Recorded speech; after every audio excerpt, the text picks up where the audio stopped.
अब आप लोग गाना गाइएगा। पढ़ने लगा हूँ पहले से ज्यादा अब समझने लगा हूँ। वाह, तो गजब हो गया भाई, तो मजा आ गया। कैसा लगा मेरा ये गाना, जल्दी से कमेंट करके बताना। और शुरू होता है बेहतरीन तरीके से, बंगाल का अंतिम गवर्नर, नाम पता होगा, जॉन कॉर्टियार। वाह वाह वाह वाह, इससे नहीं करेंगे हम प्यार, समझ में आ रहा ना। चलिए शुरू करते हैं।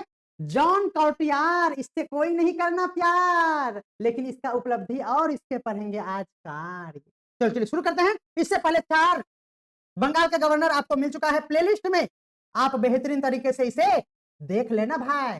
अगर यूपीएससी कर रहे हो, आईएएस आईपीएस बनना है, तो राष्ट्र को जरूर एक बार याद करना है, क्योंकि ये वीडियो में हम कुछ छोड़िए नहीं रहे हैं। अब का इसका पुतहू का नंबर दे दें आपको हम, तो हर चीज हम पढ़ा रहे हैं, आपको मजा आ रहा है। अगर लेवल थोड़ा बढ़ाते हैं तो थोड़ा बहुत आपको मजा नहीं आता, लेकिन क्या करें, खाली मजे नहीं आने से होगा, इसलिए पढ़ना। चलिए शुरू करते हैं। पांचवें नंबर पर जॉन कॉर्टियार, इससे किसी को नहीं करना है प्यार, इसके बारे में हम लोग आज जानेंगे संपूर्ण। बंगाल के गवर्नर की बात करें तो हम लोग रॉबर्ट क्लाइव जान गए, हेनरी विंस्टार्ट जान गए, दूसरे बार भी रॉबर्ट क्लाइव मान लिए, हेनरी वेलेस्ट आ गया मान लिए, और ये करेंगे अब जॉन कॉर्टियार, जो कि अंतिम बंगाल का गवर्नर था। ये वारेन हेस्टिंग जो था हम दे दिए हैं ताकि कंटिन्यू रहे, लेकिन यहीं तक है आपका बंगाल का गवर्नर। ये तो गवर्नर जनरल है, देखो आगे चलकर क्या हुआ। जॉन कॉर्टियार कौन था? आप कहेंगे कि बंगाल का गवर्नर था। यस सर, ये बात तो आप एकदम भेजा में घुसा दिए आप। कार्यकाल की बात अगर करें तो 28 सितंबर 1769 से लेकर 14 अक्टूबर 1772 तक इसका कार्यकाल था, याद कर लेना। पूर्ववर्ती इसके पहले हैरी वेरेस्ट थे और उत्तरवर्ती वारेन हेस्टिंग थे, जो कि बंगाल के गवर्नर के रूप में आए थे 72 में। ठीक है, तो बिल्कुल आपको ध्यान में रखना है, इस पे भी हम लोग अब कल के क्लास में करेंगे। आज तो हमारा टॉपिक है जॉन कॉर्टियार। वह ईस्ट इंडिया कंपनी के प्रशासक के रूप में आए थे, राजा या सेनापति वो नहीं थे। ये क्वेश्चन के लिए जरूरी है। उस समय बंगाल का वास्तविक स्थिति कैसी थी? तो जब जॉन कॉर्टियार गवर्नर बना, तब उस समय मुगल के बारे में हम कल के मतलब इससे पहले वाले टॉपिक में बता चुके हैं कि शाह आलम द्वितीय उस समय क्या कहते हैं, गांव देहात में बोरसी, बोरसी समझते हैं ना, आग का जला के मिट्टी का रहता है। शाह आलम द्वितीय का यही हाल था। क्या कर रहा था? मुगल सम्राट शाह आलम द्वितीय बोरसी ठेक रहा था। ठीक है, दीवानी का अधिकार पहले कंपनी के पास चला गया था, असली सत्ता पूरी तरह से कंपनी के हाथ में चला गया, नवाब सिर्फ बचा था लल्लू लाल। समझ रहे ना? हाँ, ठेंगा दिखा दिया था। ये था मुगलों का वास्तविक सत्ता। इससे पहले आप अगर सारा वीडियो देखिएगा ना तो मजा आ जाएगा। तो मुंह कौन सी चाह रहे हैं यहाँ, पहले जाके प्लेलिस्ट में जाके सारा वीडियो देखो। 5वां नंबर वीडियो ये देख रहे हैं आप, 4 तो पढ़ा दिए, क्या कर रहे हैं आप? बाबू का पैसा बर्बाद कर रहे हैं।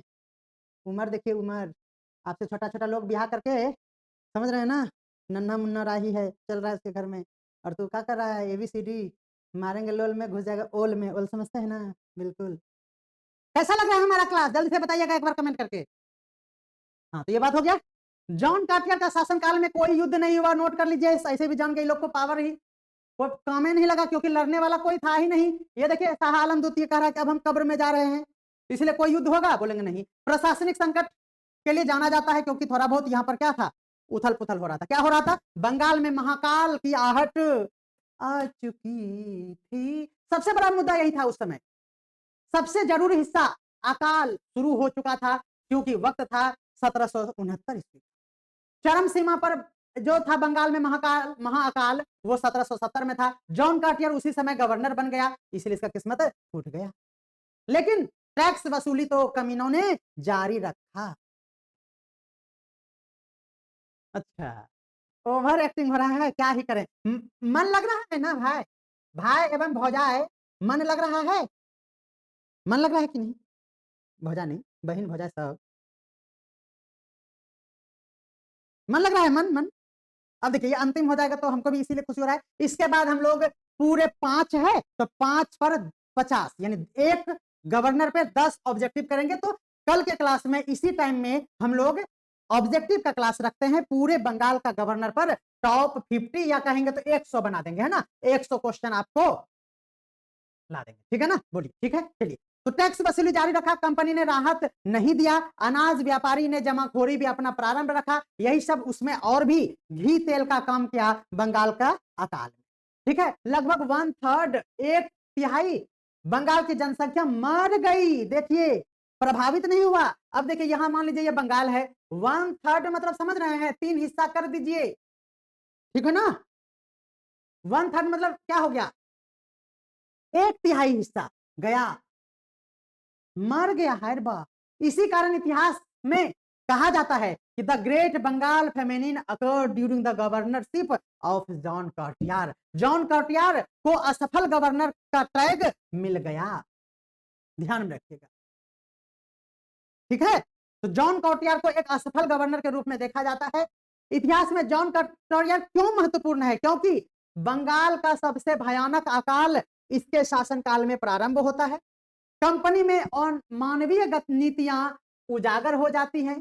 ब्रिटिश संसद को हस्तक्षेप करना पड़ता है कि तू क्या कर रहा है बंगाल का गवर्नर बनके, और यही हस्तक्षेप आगे जाकर बंगाल का गवर्नर को हटाकर गवर्नर जनरल पद लाया जाता है रेगुलेटिंग एक्ट के तहत। ये सभी बातें आगे देखेंगे, यहां हम लिख भी दिए हैं, आगे चलकर 1773 में इसके जस्ट बाद रेगुलेटिंग एक्ट आता है, बंगाल का गवर्नर अब गवर्नर जनरल के रूप में पद बन जाता है। आसान लाइनों में आप समझिए कि जॉन कार्टियर जो था एक failure lead to British administrative reform, जिसके कारण ही 1770 ईस्वी में महा अकाल हुआ।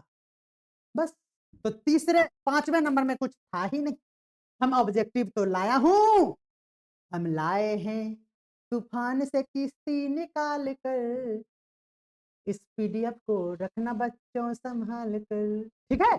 ये पीडीएफ भी आपको मिल जाएगा, प्रिंटेबल पीडीएफ आप प्रिंट कराएंगे, और आपको हमारा पढ़ाने का लेवल, तरीका तो हमें पता है कि हम पागल जैसा पढ़ाते हैं, लेकिन लेवल आपको हमारा कंटेंट का कैसा लगता है, क्या आपके हर एक उम्मीद को पूरा कर पा रहे हैं हम, क्या मेरे पढ़ने के बाद भी आपको लगता है कि हमें 4 बुक बेवजह पलटना पड़ेगा, तो हमें आप बताइएगा, तो और लेवल बढ़ाएंगे। लेकिन मेरे पढ़ाने के बाद आपको पढ़ना नहीं पड़ेगा कोई दूसरा बुक, ये राज सर का पर्सनल कंटेंट है, ये कॉपीराइटेड मटेरियल है, कोई कह दिया तो हम गोली मार देंगे।